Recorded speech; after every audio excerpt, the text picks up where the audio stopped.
มาล้วงหัวใจฮ้อนอวมอารมณ์คุณของตอนฮับวันใหม่นี้น้องของได้น้อมเอานำทำคำสอนของพระชินวรประเสริฐเลิศล้ำ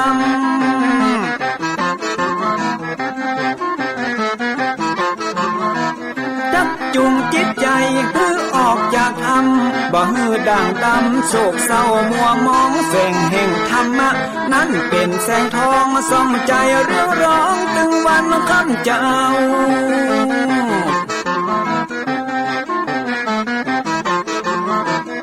เอาศีลมานำเอาธรรมมาเฝ้าคือจิตใจเฮา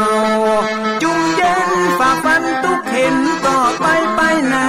จะบ่ไหววันแต่เนิ่น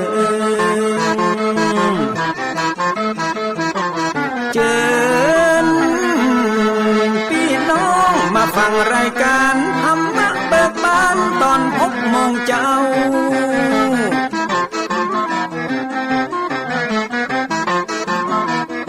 ฟังธรรมปื้นเมืองอันเป็นแบบเบาท่านพระครูวิสิทธิ์ศีลาภรณ์ตั้งใจเจ้าคณะตำบลป่าแดดนอนในเจ้าอาวาสวัดวังสิ่งคำตนนี้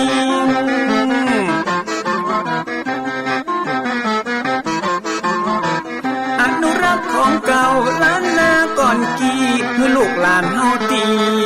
เกิดมาด้วยการรักษาของดีเก่าเกลือได้อยู่คู่ทิ้งกลางนา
ก็ขอยกมือ10 นิ้วกราบนอบน้อมอย่างพระติรัตนแก้วเจ้าตั้ง3 ประการอันหมายมีพระพุทธเจ้าพระสัทธรรมเจ้าพระสังฆเจ้าอันเป็นสรณะที่เปิ่งตีเคารพนับถืออันสูงสุดในชีวิตกราบคารวะแตบไตไวสาปารมีธรรมพระเดชพระคุณหลวงปู่พระเทพโกศลที่ปรึกษาเจ้าคณะภาค7เจ้าอาวาสวัดศรีโสดาพระอารามหลวงตำบลสุเทพอำเภอเมืองจังหวัดเชียงใหม่พระเดชพระคุณหลวงพ่อท่านเจ้าคุณพระเทพปริยัติเจ้าคณะจังหวัดเชียงใหม่เจ้าอาวาสวัด7 ยอดพระอารามหลวงตำบลจ้างเผือกอำเภอเมืองจังหวัดเชียงใหม่พระมหาเถรานุเถระเจ้าคณะพระสังฆาธิการภิกขุสงฆ์สามเณรจุตนจุองค์ด้วยความเคารพพร้อมกันนี้ถวายความเคารพครูบาอาจารย์ท่านเจ้าพระเจ้าประสงค์องค์เนรที่ติดตามรับชมรับฟังกันอยู่ต่างหน้าจอเฟซบุ๊กไลฟ์สดของสถานีมรดกธรรมวัดวังสิงคำของ104ธรรมะคลายเครียดของวัดไฟหินและของครูบาอาจารย์ตลอดจนญาติโยมที่ได้เข้ามาติดตามรับชมรับฟังกันอยู่ในเวลานี้ยุตนจุองค์โดยความเคารพเจริญสุขเจริญปอนปอออกไม่ออกศรัทธานบุญตินจองห้องวัดจุหนุ่มเท่าใจยิงก็ขอน้อมต้อนรับทุกท่านเข้าสู่รายการมรดกธรรมกำเมืองทางสถานีวิทยุกระจายเสียงพระพุทธศาสนาแห่งชาติและสังคมคลื่นเพื่อการศึกษาพระพุทธศาสนาและวัฒนธรรมส่งสัญญาณกระจายเสียงจากสถานีวิทยุวัดไฟหินตำบลสุเทพอำเภอเมืองจังหวัดเชียงใหม่ในระบบคลื่นความถี่ FM 104.50 เมกะเฮิรตซ์สถานีวิทยุพระพุทธศาสนาวัดหนองกายตำบลสันปะยางอำเภอแม่แตงจังหวัดเชียงใหม่ส่งสัญญาณกระจายเสียงในระบบคลื่นความถี่ FM 99.75 102.0 และ 89.25 เมกะเฮิรตซ์สถานีวิทยุ CM77 วิทยุอินเทอร์เน็ตล้านนาส่งสัญญาณกระจายเสียงในระบบคลื่นความถี่ FM 97.5 เมกะเฮิรตซ์สถานีวิทยุพระพุทธศาสนาจังหวัดเชียงรายส่งสัญญาณกระจายเสียงในระบบคลื่นความถี่ FM 99.50 เมกะเฮิรตซ์และสถานีวิทยุคลื่นพระพุทธศาสนาและจริยธรรมในความอุปถัมภ์มูลนิธิพระบรมธาตุเจ้าดอยสุเทพกระจายเสียงในระบบคลื่นความถี่ FM 96.0 เมกะเฮิรตซ์ตลอดจนวิทยุชุมชนเสียงตามสายห่อกระจายข่าวตามในวัดในวาในหมู่บ้านต่างๆที่ต่างตันเจ้าอาวาสสมปานเจ้าวัดตลอดจนปอแก่ปอแคว้นได้เปิดเสียงธรรมะคือลูกพระลูกเนนญาติโยมศรัทธาได้ฟังกันตามหอกกระจายข่าวตามเสียงตามสายของวัดก็ดีของหมู่บ้านก็ตามในเวลานี้กราบขอบพระคุณในเมตตาบารมีของท่านผู้อำนวยการทุกสถานีที่ได้เมตตาถวายเวลาให้กับทางรายการและขอบคุณญาติธรรมญาติโยมทุกท่านทุกเพศทุกวัยที่ได้ติดตามรับฟังรายการมรดกธรรมกับเมืองมาโดยตลอดรายการนี้ดำเนินโดยกล่าวกับผมอัตมภาพพระครูวิสิทธิ์ศรีลาภรณ์เจ้าคณะตำบลป่าแดดเจ้าอาวาสวัดวังสิงห์คำตำบลป่าแดดอำเภอเมืองเชียงใหม่จังหวัดเชียงใหม่เป็นผู้ดำเนินรายการก่อนที่จะได้พบปะได้เทศนาธรรมได้ได้จาก็ขออนุญาตพี่น้องต่างสถานีวิทยุได้ตักตายได้ถวายการต้อนรับครูบาอาจารย์ที่ได้เข้ามาติดตามรับชมรับฟังทางหน้าจอ Facebook ไลฟ์ในขณะนี้ก่อนเนาะเจริญปอนพี่หมอมัฒนาอัมพันธ์กราบไหว้สาเจ้าหลวงพ่อท่านพระครูสาธุเจริญปอนเจริญปอนคุณโยมสรินทิพย์บุญเลิศน้อมกราบไหว้สาเจ้าเจริญปอนเนอะ ขอเจริญปอนคุณโยม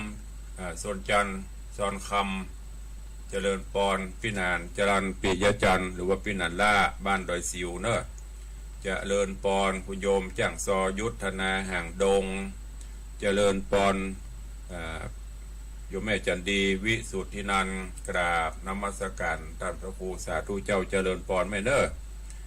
เจริญปอนคุณโยมจันสายแปลงหลวงกราบสาธุเจ้า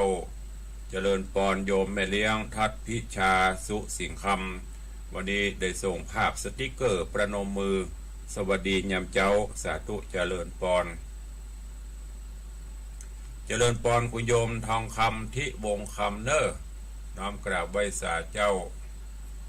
ตักตายกันวันละนิดจะได้แจ่มใสเจ้าสาธุถูกต้องละครับกราบน้อมถวายการต้อนรับหลวงพ่อท่านพระครูสถิตเจติยรักษ์ท่านเจ้าคณะตำบลแม่แฝกใหม่เจ้าอาวาสวัดเจดีย์แม่ครัวเจริญปอนต้อนรับโยมแม่อุ้ยน้องแฮกเกอร์กราบไหว้สาเจ้า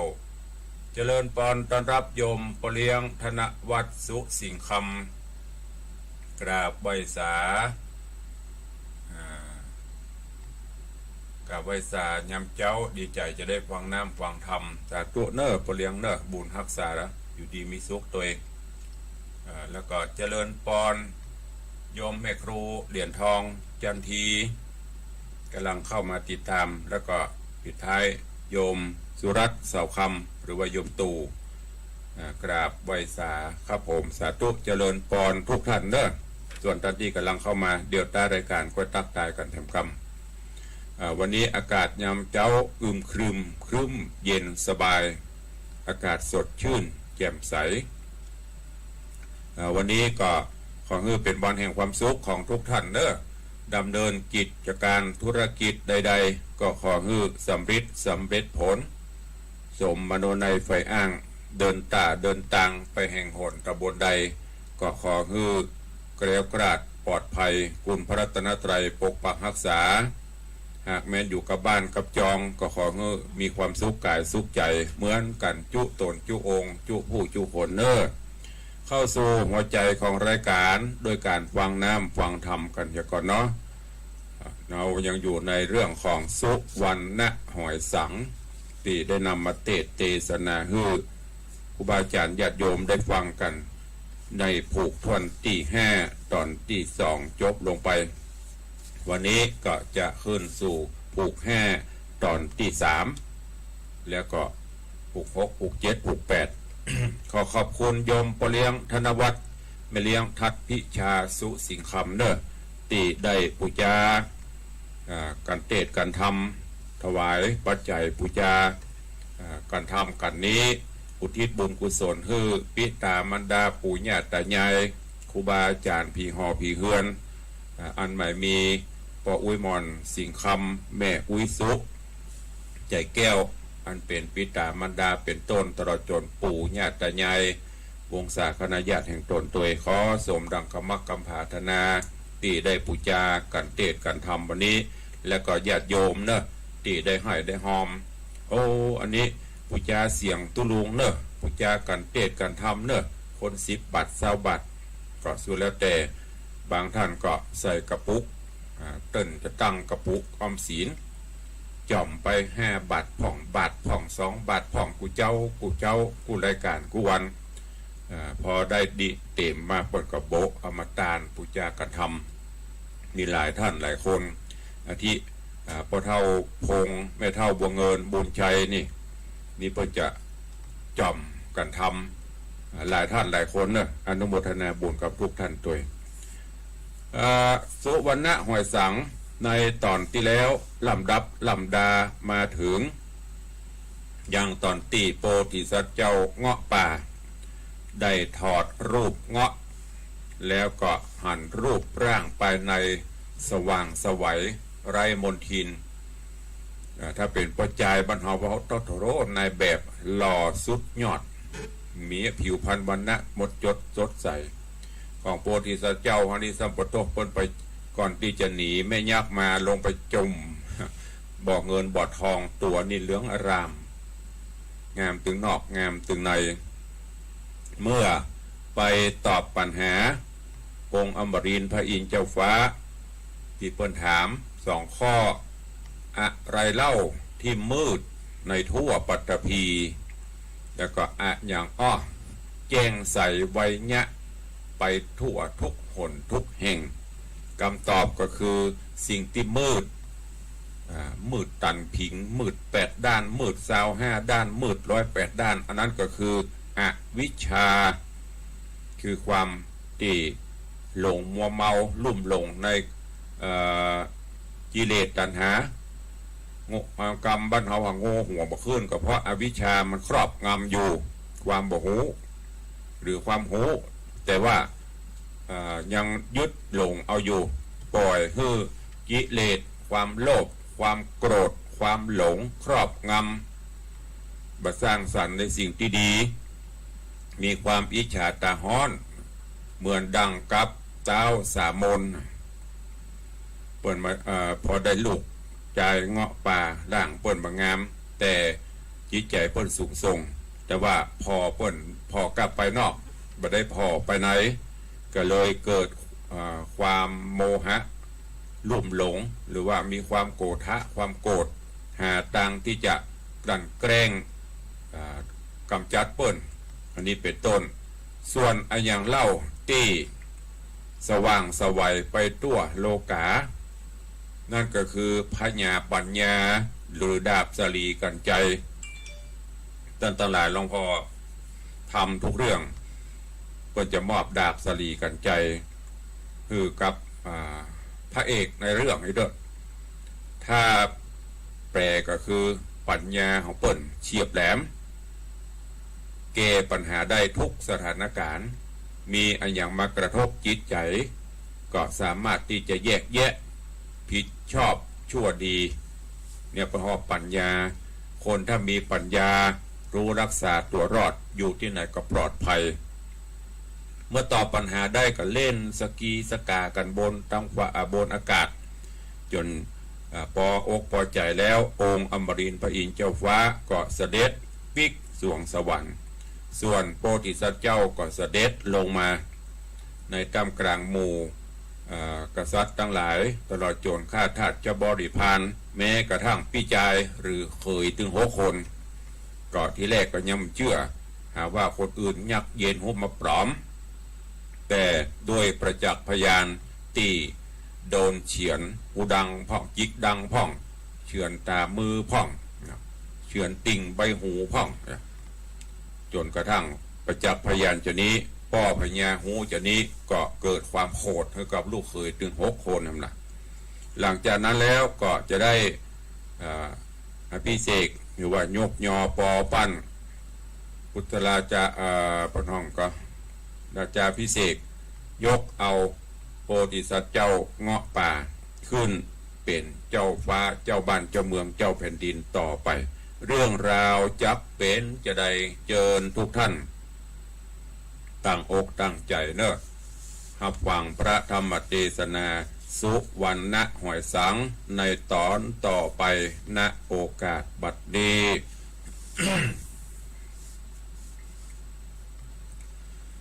นะโมตัสสะภะคะวะโตอะระหะโตสัมมา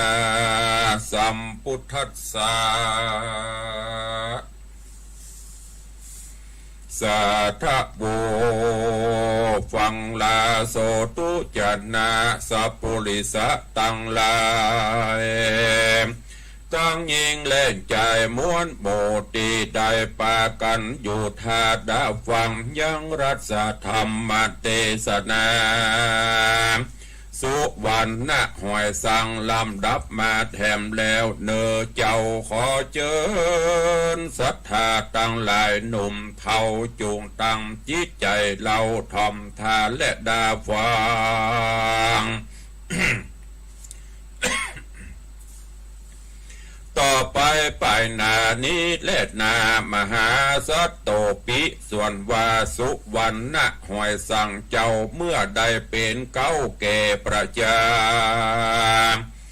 เต้นพญาตนป้อเต้าไทยนอราจาก็บำรุงเสนาอัมมาตั้งฝูงราชมนทีพระเจ้าจีน้อยใหญ่ทวนนาควายจุมจนได้มณฑลเกะแคว้นเขตตัวประเทศคงคาย ตั้งโยชน์ในราชธรรม10 สิ่งบอกคอนลิงไกกาบ้านเมืองนาจำเริญยิ่งทวนทุกสิ่งบริบูรณ์หากมั่งมนต้นเต้าไพร่ฝูงไพร่เจ้าเสนาและฝูงพระจาอวดอ่างตัวเขตขังที่สาเมื่อนั่นองค์สถานนอไทยก็หากได้ร่ำเปิงหายังมาตาเจ้าแม่อันพรากแต่กงกาบานิ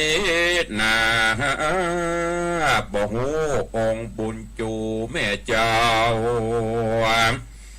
ทุกโศกเศร้าอับจนหรือว่ามีคนจูช่วยไว้กันเต้าไทยคะนิ่งหามีน้ำตาปังลงใครหันองค์เจ้าแม่ตัวเฮาแต่เป็นสุขละแม่ตุกโศกไม่หาต้านหักใดเลี้ยงเฮาตั้งแต่เอากำเนิดมาบังเกิดในคานเมื่อจอมขวนแม่เจ้าหูว่าลูกเต่ามีมาเปลี่ยนหักษาลูกน้อยใจไฟหอยปกงามโอ้ยหนอองค์คำแม่เจ้าฮักลูกเต่านักหนา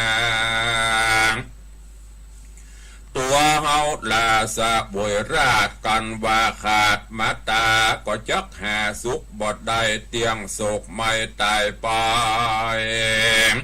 เฮาจักไปเสาะหายังมาตาแม่ไทยกันนอไทยสุวรรณได้คะนิ่งหันสันนันจริงบอกน้องจันเมียแปงแล้วบอกแจงแต่เก้าว่าจักต้องเต้าเสาะหาบอกราชาพ่อแม่บอกฮื้อแก่เสนา แล้วก็อามลาต้องเต่าเดินเข้าสู่ป่าไม้ลุกฮอดได้เถิงเติงยังแดนเมืองมัตตราชเก่าไปในกาดขายของตามเฮือนจองหมู่บ้านตัวตุกทานบ่ปะไขว่าถ้าทำพอบ่มีภัยหูเก่าพระนอนเนาว่าตุกใจแล้วเอาตนไปเสาะสอดเข้าถึงรอดจะทานนี้ยามแรงดีไก่คำตะวันต่ำลับดอยจริงเข้าไปพักย่างเหือนทะนันใจเสียทีแล้วแป่งใจดีไฟแกนอเจื้อโปธิสัตว์เจ้าแล้วเจินนอดเนาสะเวยคาบเข้าอาหารกันกุมารอิ่มแล้วพระนอแก้วน้อมไว้สามกับมหาเศรษฐีไขว่าตีทำต่อว่าท่านเจ้าปอเศรษฐีมีใจดีบอกกล่าวหูข่าวกำดีว่าลูกหัวปีคนเก้าเป็นลูกเต่าแห่งเฮาแต่ว่าเจ้าจากห้องประเทศต้องไปนาน มาปับปานเมื่อซอยกันหลานน้อยใครหูจุงอยู่นีสกรรมแล้วเสียทีจำคนใจหือไปบอกนางมาตีนานพระนอดนาเอา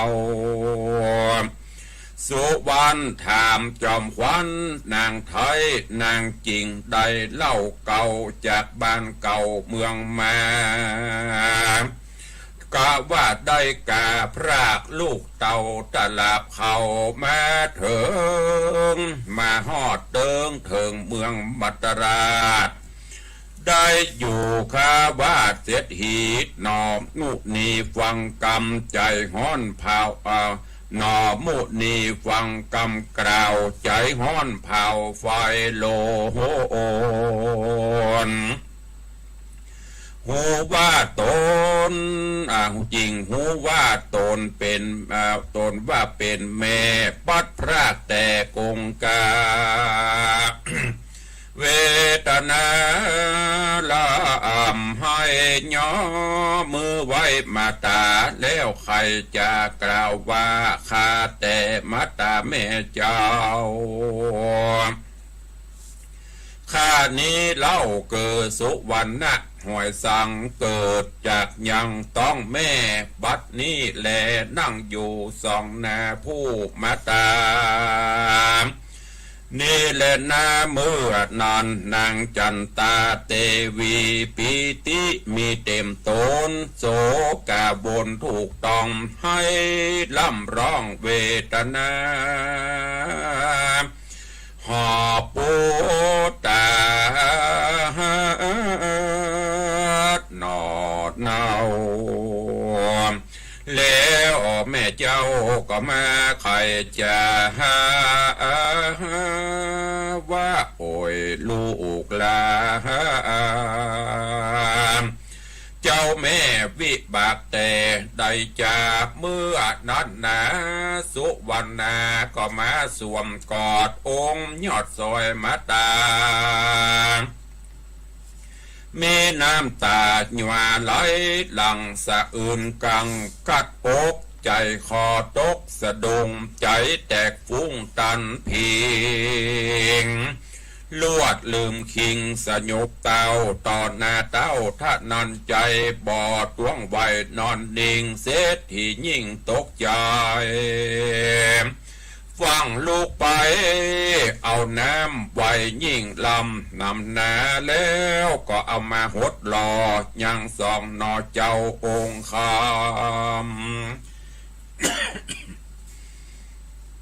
เมื่อนานนาเต้าไทยก็ลวดได้สติหูดำรีใจจื้นสะดุงตื่นขึ้นมาและนา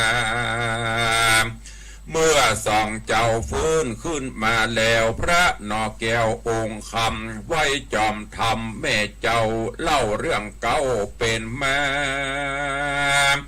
ว่าขอมารดาเจ้าแม่สุขเตี้ยงแต่ยืนยา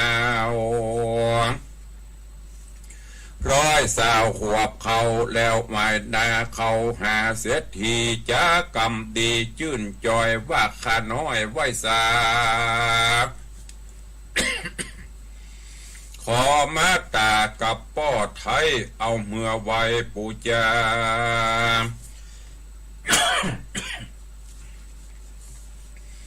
เอาเมื่อไว้ปูจาขอป้อมหาเศรษฐีโพดผ่านนี้ลานน้อยฝ่ายยอดซอยมาตานบไว้สาตันเจ้าว่าข้าลูกเต่าจักมือขอส่องเพื่อพ่อแม่อนุญาตแก่ลูกไปได้อยู่หอใจเมืองใหญ่กับลูกไทยพุทธาส่วนมหาเศรษฐีได้ยินดังอ่านจิงขอสุมาลาโตดเธอได้โพดคุณนะว่าข้าแด่พระราชเจ้าบ่ฮู้เก่ากำมาว่าเป็นราชมันดาตันเจ้าย้ำนอนเดาองค์ตองมาเถิงทองตีนี้ผู้ข้านี้ก็ยกยอดตั้งไว้นอเป็นลูกหวังจักผูกแตนเหือนฮักษะเหมือนดวงตาเมื่อมหาสัตว์เจ้าเสด็จเข้าเกหาก็เหมือนนัตตาลานขิ้นนั่นแหละ เมื่ออนานเจ้าสุวรรณะหอยสังจริงน้อมเกล่าวันตาว่าไอ้ยะกาปูเทาอันตัวคาบ่ถือเป็นดังเรื่องปอและแม่ข้าน้อยนอและมาตาขออำลาป้อแล้วปานนอแก้วมาตาเสด็จไก่กาจากธานีเข้าสู่ปุรีเมืองใหญ่วันนั้นเด็ดนาในการละยามนั้นพญาปาลานาเส โง่ข่าวองค์บุญมีเสด็จมาจริงปงอาจญาเฮืออำมาตย์แต่งห้องราชมการประดับประดาเรื่องหลอดแล้วโดยดวงเกลียวหยุดยองตามแบบห้องโบราณแต่งสารสโนแต่งสารสโนกวยแต่งสารโสนกวยกุกกะย้อยตุงใจจุ่มซุ้มจรนัยแต่งซอมดวงดอกพร้อมมาลาพานกาลพึกมัดหอยโจมจื่นจ้อยไม่เตปาสัตะพันดาตามไตเตียนน้อยใหญ่เรือลายญาติญาติย้ายเป็นถอยเปือฮับเอายอดซอยลาจากอบมาตาออกเจ้าเมื่อปิกเข้ามาเมืองคนนั้นเดืองโหห้องวันนั้นแลโสปิส่วนอันว่ามหาสัจเจ้ากับนางนอนเนาเตวีสะเวยปุรีเอกอังเป็นเจ้าจ้างเมืองเมียงสุขแต่ยิ่งกะเสมใจ จำเลินไปทุกสิ่งเพราะจอมมิงองค์คำมีราชธรรม10 สิ่งมันกุงยิ่งในตนคงมนตนประเทศบ่มีเหตุภัยมานย้อนสมปันตันเจ้า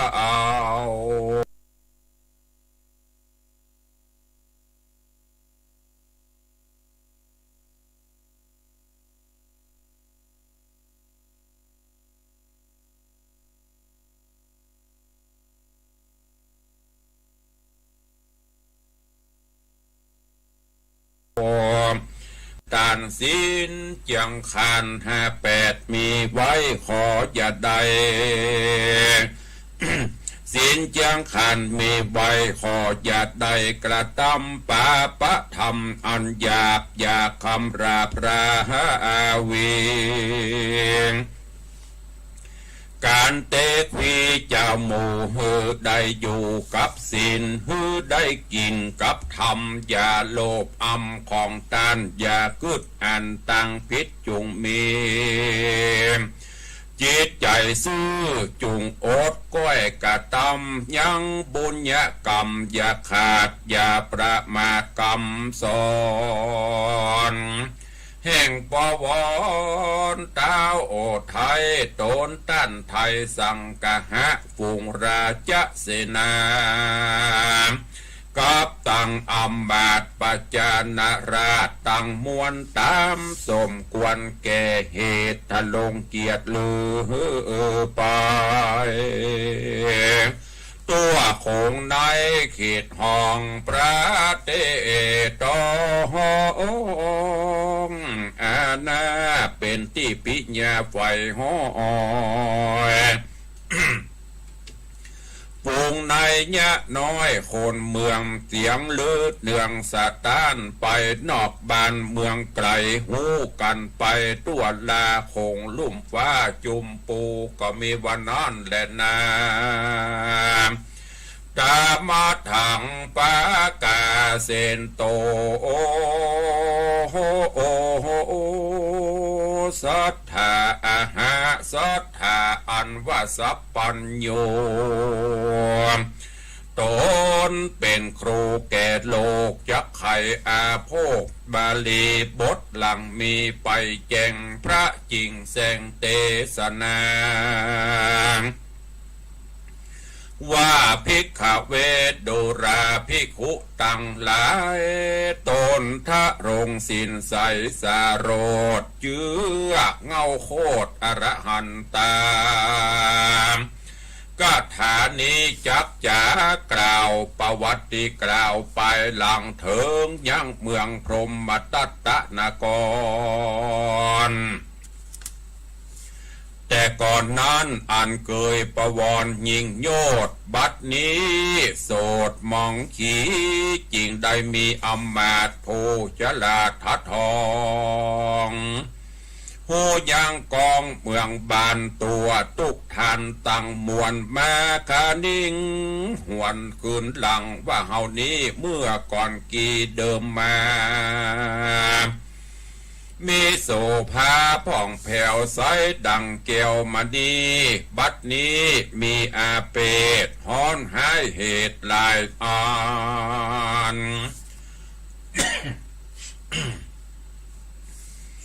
บ้านเมืองบ้านเมืองปิ้นแผกตั้งแต่แรกองค์คำได้เชื่อยังกำสอเมียน้อยนอเสนา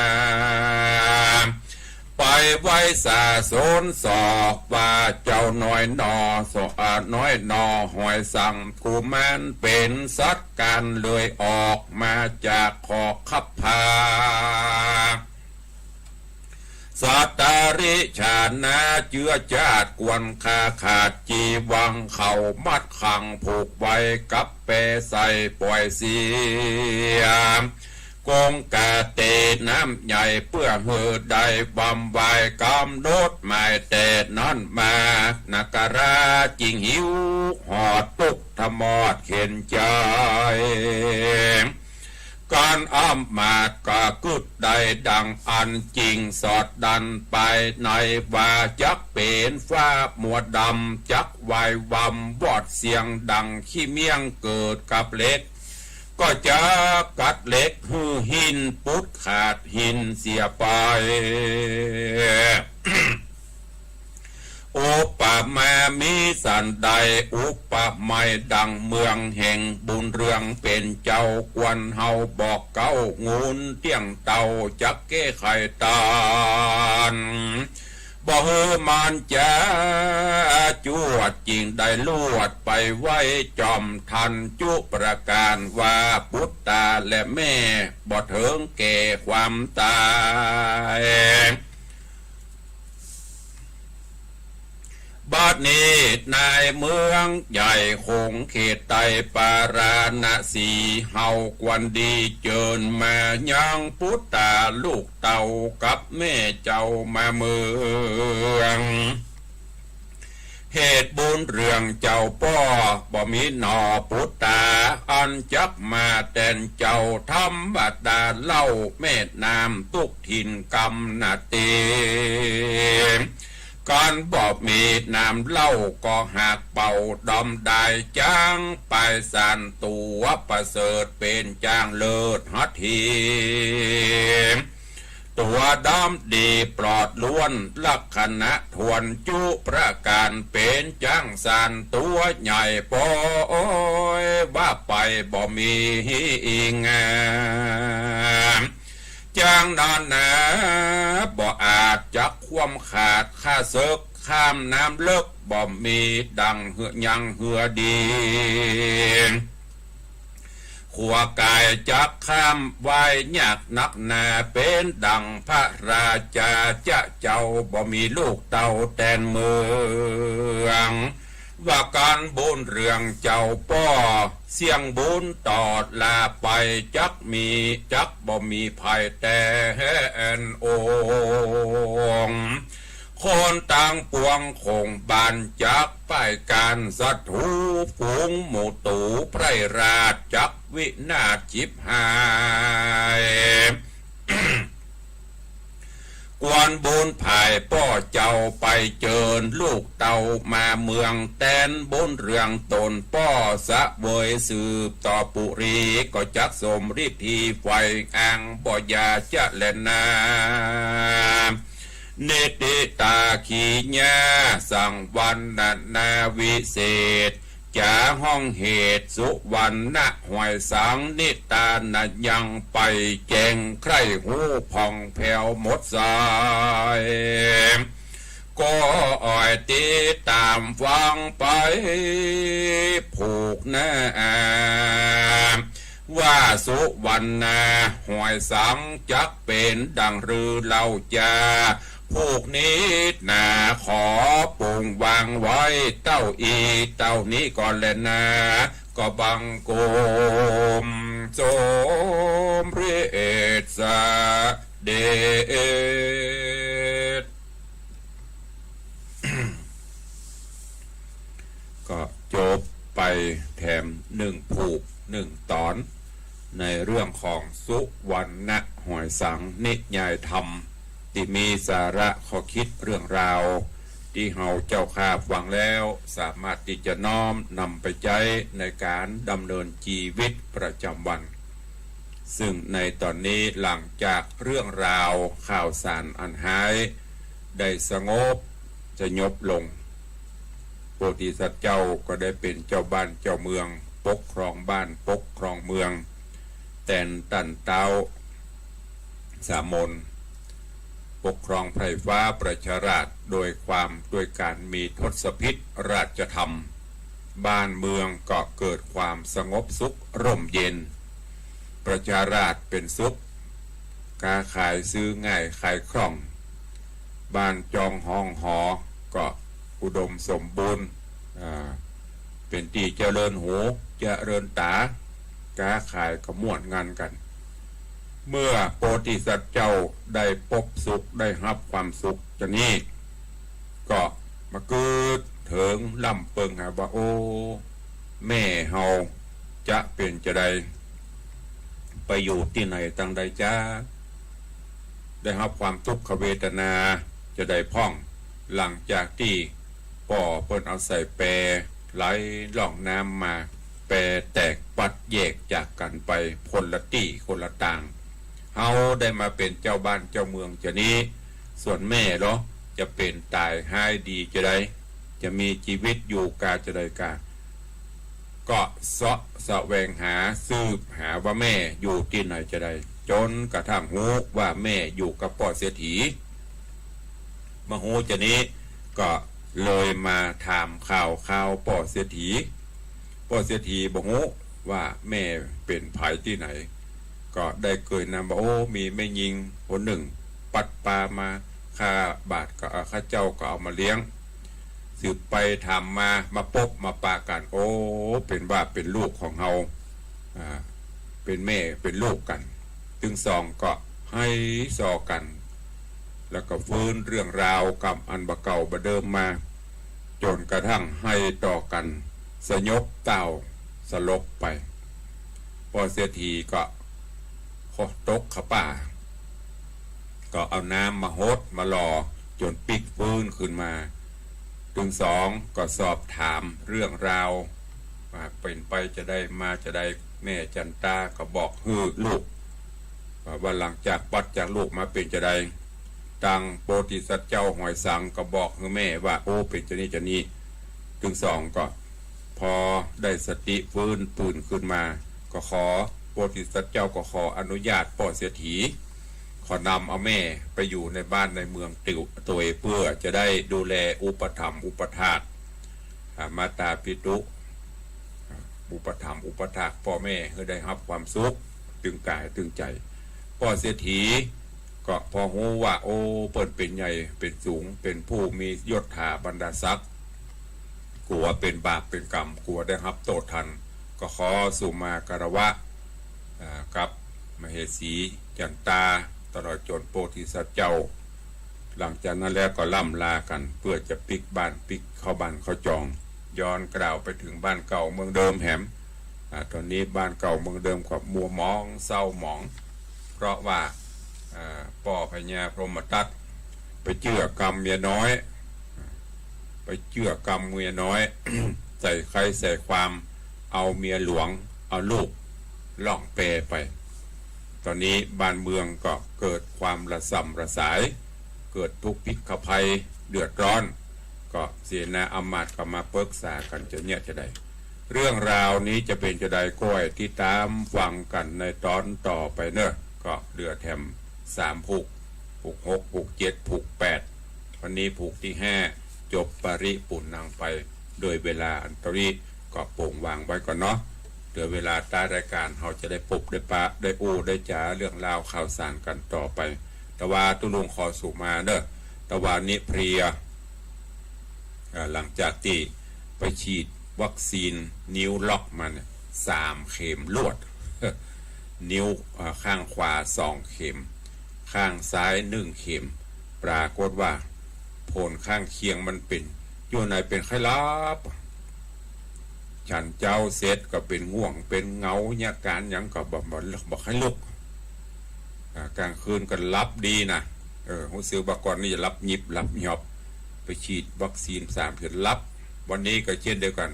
ตั้งแต่3 ทุ่มไป4 ทุ่มโพสแจ้งแล้วฉันเจ้าเรามันจะขลับก็เลยแต่วานี้ลา1 เจ้าวันนี้ก็มาพบมาปะกับว่าอาจารย์ญาติโยมเหมือนเก่าเหมือนเดิม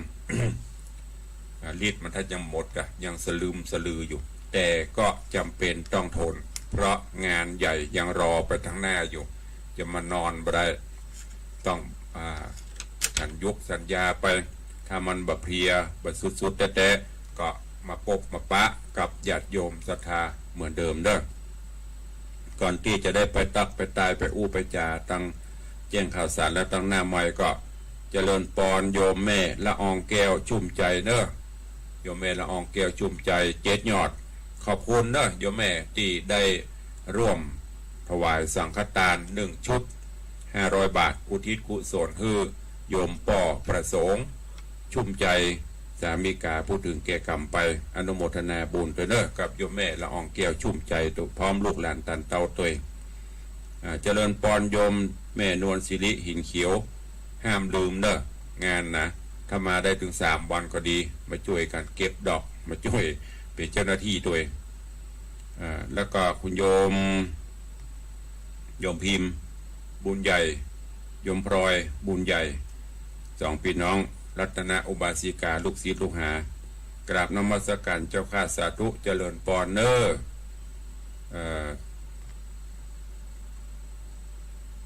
อันนี้ภาษาอังกฤษนี่มันอ่านบ่ได้จิกอีกอะตัวจิกก็ว่าจิกอ่านบ่ได้เนาะอ่านบ่ได้ก็คืออ่านบ่ได้มันต้องไปกึดมันต้องไปเปะมันอ่านบ่ได้ อันต่างๆนี่อะไรอย่างอันนี้กับภาษาอังกฤษเวสกับว่าวัดวาสนานี่กะถ้าจะแม่นเนาะอ่านได้พ่องไม่ได้พ่องก็ลัดไปมันเนอะภาษาอังกฤษนี่นะก็ขอบคุณทุกท่านทุกเสียงทุกสายตัวที่คือกำลังใจพี่น้องต่างสถานีวิทยุจะไปฟังน้อยจ่อยก็เดียวก้อยปะกันเวลาวันนี้เหลือแฮมประมาณ10 นาทีก็จะขออนุโมทนาขอบใจขอบคุณกับญาติธรรมญาติโยมเนอะที่ได้มาร่วมอันดับแรกอนุโมทนาบุญ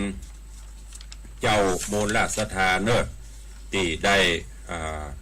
ร่วมถวายบุญด่วนทันใจถวายเป็นเจ้าภาพปูจาหรือว่าซื้อดอกบัวถวายพระรัตนตรัยแก้วเจ้า3 ประการ108ที่เขาจะใส่ขันดอกกุล108เอามามัดให้เปิ้นปูจาใส่ขันดอกเนอะดอกละ5 บาทตุลุงประกาศไปก็มีเจ้ามูลราชธาผู้สนใจในบุญกุศลโทรศัพท์เข้ามาแจ้งโอนสตางค์เข้ามาร่วมเป็นเจ้าภาพกันมากพวงหลวงหลายต้องขออนุโมทนาบุญด้วยเนอะก็ขออนุญาตประชาสัมพันธ์รายนามผู้ร่วมบุญกุศลปูจาดอกบัวถวายปูจาพระรัตนตรัยในวันนี้เริ่มตั้งแต่แรกมาเนาะถ้าตกหล่นไปสู่มาอภัยแจ้งเข้ามาด้วยเนอะ ขอบคุณโยมปเลี้ยงธนวัฒน์แม่เลี้ยงทัดพิชาสุสิงคำ1 ปันดอก5,000 บาทโยมแม่ประณีพยัคฆ์ไคหพลซาวดอก100 บาท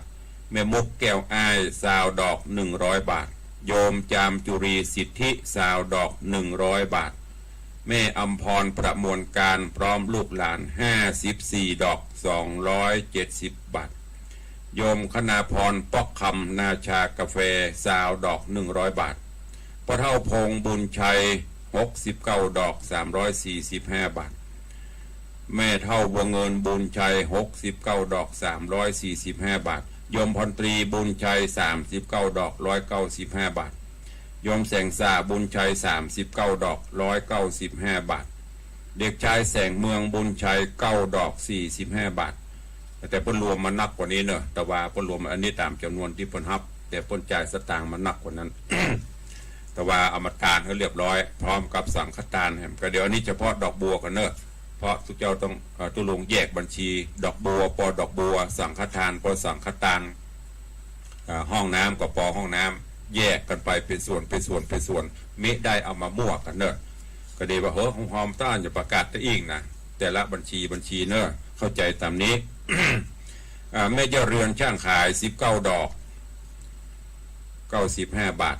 100เพิ่นฮื้อมา100แม่สิแต่ตุลงเอาตามจำนวนนี้เนอะแต่บางคนเพิ่นฮื้อมานักกว่านี้เนอะเข้าใจตามนี้ตัวก็เดี๋ยวว่ากูฮื้อมา100กับประกาศกู95ดิเห็นบ่ทุกบาททุกสตางค์รับผิดชอบทางนั้นแม่ 4,000 สีที่บง50 ดอก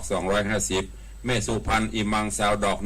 100แม่สีนวลดันจวน10 ดอก50 บาทโยมสุกระอิสรภาพโยมนิคมปินตาเปี้ย31 ดอก155 บาทแม่ปองจันแดงตา30 ดอก150 บาทแม่จันทิพย์เมืองมูล40 ดอก200 บาทพี่หมอมัทนาอำพันธ์40 ดอก200 บาทโยมวิไลฐานา40 ดอก200 บาทแม่อุดคิดชัย40 ดอก200 บาทแม่สุทินนางสาวจิราพรลวน40 บาท40 ดอก200 บาทพ่ออารมณ์แม่สุวรสใจโตซาวดอก100 บาทโยมแม่สุธรรมอินทรีย์แม่เกศรชัยบุตร40 ดอก200 บาทโยมสายพินอินทยน10 ดอก50 บาทโยมอมรรัตน์รัตนัง10 ดอก50 บาทโยมคุณธิดาทองเชื้อ10 ดอก50 บาท แม่ครูเหรียญทองจันที40 ดอก200 บาทโยมบุรัตโยมจันทรากาวิละซาวดอก100 บาทอาจารย์ดินลกาไตรไพบูลย์90 ดอก450 บาทอาจารย์มารินีรัตนกูลซาวดอก100โยมสุดาซาวดอก100 บาทโยมอารีสดับซาวดอก100 บาทแม่ลำดวนใจงามสันปะค่าสันกระแปง80 ดอก400 บาทแม่อำพรเสนาบ้านล่องปะซางซาวดอก100 บาทแม่บัวไหลกันทิยะปากล่องปะซางซาวดอก100 บาทป้อฉลองแม่ยุพินอินตะโสมบ้านร่องกองเข้า60 ดอก300 บาท แม่จินดารัตตา69 ดอก345 บาทแม่อำนวยสุขมาลาอุทิศกุศลไว้ปะหน้าแล้วก็อุทิศกุศลให้ปออุ้ยตุ้ยแม่อุ้ยนิมมโนปิง40 ดอก200 บาท แม่สายทองมณีวันบ้านดอนใจ20 ดอก100 บาทพ่อกำนันอุดชัยราชบ้านตองกาย99 ดอก500 บาทแม่ศิลินเป่งติ๊บประจู้130 ดอกแม่อัมพรศรีโปธา100 บาทแต่ว่า100 ดอกพุ่นตุลุงจด100นั่นนะถ้าจะได้ก็โทรแจ้งคือกรรมของแม่ศิลินก็เหมือนกัน130 บาทก็ว่า130 ดอกแต่ว่านี่มันอันอย่างก็ดีเอาปลายเขียนสปะอาจจะตกหล่นไปถ้ามันผิดพลาดโทรเข้ามาแจ้งกรรมโยมแม่จันเพนคำโปธา100 ดอก500 บาทโยมแม่พัฒนันวิจิตรไพศาลใจบุญของแม่จันเพน100 ดอก500 บาทแม่ลำดวนบุญช่วยค้ำดวงเหนือโดยสเก็ต40 ดอก200 บาทแม่ตุมมาจะเงาบ้านบวกหนองแก้ว20 ดอก100แม่จันทราจะเงาบ้านบวก10 ดอก50 บาทแล้วก็มีโยมนางสาวรัชนีแก้วบุตรดีบ้านบวก10 ดอก50 บาทแม่เอ้ยชัยชุมพู19 ดอก100 บาทแม่จันเพนชัยชุมพู19 ดอก100 บาทพ่อบุญช่วยแม่พิสมัยอุ่นตะ อุทิศกุศลถวายพระพุทธเจ้าพระธรรมพระสงฆ์80 ดอกถวายครูบาศรีวิจัย60 ดอกอุทิศให้พ่ออุ้ยเฮือนอุ่นตะ48 ดอกอุทิศให้พ่อถาแม่สุขคำวิไล100 ดอกรวมเป็น288 ดอกเป็นเงิน 1,440 บาทพ่อตาแม่เกลือวันนายยศพรแดงตันกีขัวมุงสระปี100 ดอก500 บาทแม่บุญยงอินชัย100 ดอก500 บาทแล้วก็มีคุณโยมคณาพรป้อคำเพิ่มเติมแหมรวมถึงเก่าถึงใหม่เป็น39 ดอกเนอะเป็น40 ดอกก็เด้อ200 แม่ละดีหินแปลงวังสีคำ20 ดอก100 บาทนายมนพขันคำนางสาวพัชรนันท์ขันคำบ้านยังเปา30 ดอก150 บาทแล้วก็แม่ประกายพฤกษ์มนเจริญแม่ประยัดไพรินแม่ประเยือนคำบุญเรือนแม่จริยาสุริไทยนางสาวระพีพรคำบุญเรืองอันนี้กลุ่มดอกอัญชัน40 ดอก200 บาทแม่สีทรจมฟองประภัยร่วมทำบุญ20 ดอก100 บาทเนอะอันนี้เป็นรายนามผู้ร่วมบริจาคดอกบัวที่จะใส่ขันดอกดอกน้ำพระธาตุดอกละ5 บาทขอบคุณโดยของไผ่บริยินตกหล่นไปก็โทรศัพท์แจ้งเข้ามาเด้อวันที่26 27 28เนอะจะไปลืมมาร่วมกินร่วมตานงานประเพณีส่งน้ำพระธาตุโดยวันของโยมตู่จะมีเดี๋ยวตุลุงจะเช็คความตังลายมันจังลืมเนอะเตื้อกับอ่านแล้วก็ลืมเอามาลงบัญชีของภัยผิดพลาดจะได้เดี๋ยวตุลุงจะตรวจสอบแก้ไขก็อย่างที่ได้บอกไปเนอะเข้ามาละสาธุพี่นันจรันปิยะจันเด็กชายล่า พี่นันล่าโดยซิวแจ้งเข้ามาบัดเดียวนี้ร่วมโมทนาบุญ108 ดอก540 บาทสาธุกับพี่นันเนอะพี่น้องโดยซิวเนี่ยพี่นันนี่โอ้เป็นนาบุญถ้าปนห้องอย่าคู่บุญบารมีกับอีกด้วยไฟฟ้าเจดีย์ทรายกินตานอย่างคู่อย่างเมื่อไม่อุ้ยมอนบ่ไหลมีละพี่นันก็เลยทำติเทกันมากับต่างวัดเพิ่นเป็นบ่าวโสดนะ หนหน้าบ่โสดแล้วเนอะก็จะได้เนี่ยอยู่สุขสบายสุขภาพเพิ่นแข็งแรงดีแย่งเจ้ามาฟังทำหดน้ำดอกโอ้ม่วนเนอะบ้านพี่นันนะผมได้ไปแอวน้องแวะไปดอยซิวเย็นจื้อบ้านเพิ่น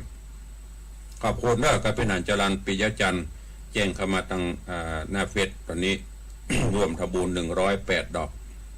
ก็ขอบคุณด้วยเหลือเวลาแถมประมาณ4 นาทีเนาะมาจะประกาศรายนามตีฮับสังคตานตัวเองมันประทานเวลาเหลือน้อยเดียวจะหมดเวลาละก็เดี๋ยวก็ประกาศวันต่อไปอันนี้เฉพาะดอกบัวเนอะเดี๋ยวอีเม่จะบอกอีเม่หอมตาเนี่ยตุลุงเอามาแยกเป็นสัดเป็นส่วนเนอะ เอามาแยกเป็นสัดเป็นส่วนบัญชีแต่ละบัญชีดอกปอดอก สั่งปอสังเป็นอย่างไปอย่างเจริญปอนปอเลี้ยง ไปสามาปูเอาเนื้อปูเสียงร้องดีใจ เสียงบะทองละไอแฮมเนี่ย จะเอาตังค์นะ500แฮมต้องคุณพ่อเนอตาเอ็ดแกนเนอร่วมทำบุญประการ สาธุ สั่งทองแล้วโอ้ดีใจ สั่ง นอกแฮมในเนอ สั่งชุด500นั่นเนาะ ครับเอาแรมตาเอ็ดแกนเนอ ดาวเอเกน5 ล้านเนาะ เดินกาแฟร้อย สาธุอนุโมทนาเนอบุญรักษาสาธุ กำลังใจมาปูเอาไปใส่ ครับสาธุขอบคุณกับโยมปอเลี้ยงธนวัฒน์สุสิงห์คำแม่เลี้ยงทัดพิชาเนอะเดี๋ยวก่อนเนอะแม่เลี้ยงเดี๋ยวประกาศก็เดี๋ยวจะลืมเอาว่าจะดอยเจ้า ตะวันตะการฟังอยู่เด้อผมเป็นกำลังใจ เออ ผมไม่หายคุยเรื่อง เจ้าสาธุอนุโมทนา นึกว่าพ่อเลี้ยงเอา21ไม่เลี้ยงจะเอา108อีก เออสาธุอนุโมทนา จ้าสวัสดีจ้า ขอบคุณเนอะโยมพ่อเลี้ยงธนวัฒน์แม่เลี้ยงทัดพิชาเพิ่มเติม สั่งชุดเล็กแฮม21ชุดเต่าคูณป่อเป็นเงิน10,000กับ500 บาทของพ่อเลี้ยงนี่มันนักกว่านั้นอีกหมดแล้วก็หอมมาแล้ว5 ชุดใหญ่อันนั้นก็เป็นเงิน12,000 กว่าบาทเดือนนี้คือมาแฮมแล้วก็ต้นเงินแฮมต้นเงินในฐานะเป็นประธานปฐมฤกษ์โยมพ่อเลี้ยงโยมแม่เลี้ยงเป็นประธานส่งน้ำในวันแรกเปิดเบิกฟ้าเบิกอย่างก็ปนห้องเบิกฟ้าเบิกแผ่นดินเปิดบุญเพราะเขาได้บูรณะพระธาตุเจ้าเจดีย์มาแล้วก็โควิดมาปีนี้เป็นปีแรกที่ปฐมฤกษ์หลังจากที่บูรณะปิดทองจังโกเซตก็คือเจ้ามูลนาสถาในฐานะพ่อเลี้ยงแม่เลี้ยงเป็นเก่าเป็นกันร่วมกับหมู่เฮาเจ้าข้าทั้งหลายบูรณะปิดทองไปวันแรกก็เป็นประธานวันที่2ก็เจริญปอนเรียนเชิญอาจารย์แม่มรกตดร.กิตติพัฒน์ดร.ชัดทิพย์สุวรรณชินแห่งมหาลัยไฟเทิร์นเพื่อเกียรติมาเป็นประธานวันที่3 วันพระใหญ่ก็เจริญปอนเรียนเชิญท่านนายก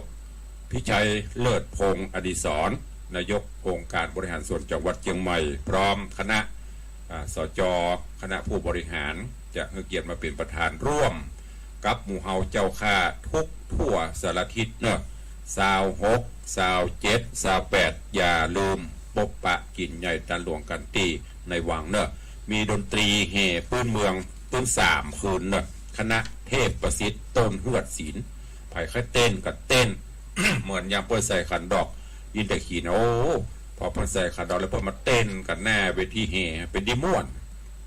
ฟ้อนปิติฟ้อนปูจาเตบุตรเทวดาแม่นางเตรียมไปเนอะ แม่นางเจ้าแม่นางเต้นเบิกอะไรอย่างพนห้องเนาะเปิดฟอเอาปลาเลี้ยงถึงปลาเลี้ยงเต้นก่อนเดี๋ยวเขาถึงตัวเอาแล้วนะอู้ไปเวลาหมดเนอะอู้ม่วนอู้เพลิน7 โมงป่ายละเดี๋ยวจะล่วงล้ำเวลาข่าวก็ขอบคุณทุกท่านเนอะที่ได้ติดตามมาฟังใครอู้ใครใครจานใดก็ตาแรกก็หลังไม้เนอะโทรเข้ามาได้ตลอดวันนี้ก็ขอ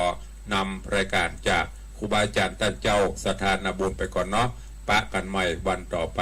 อยู่ดีมีสุขเหมือนกันเนอะสุมาเตอะฝากข่าววันนี้มีงาน ทำบุญอายุวัฒนะมงคลของตันพระครูรัตนสุตตะสุนทรเนอะที่วัดสันป่าแดงอำเภอสันกระแปงเนอะใครรู้จักมาควรเคารพนับถือตันเจ้าครูบาตันพระครูรัตนสุตตะสุนทรตันมหาอินแก้วก็ไปห่วมโมทนาบุญตัวเนอะที่วัดสันป่าแดงเนอะอยู่ดีมีสุขเหมือนกันจุตนจุองจุผู้จุคนเนอะอายุวันโน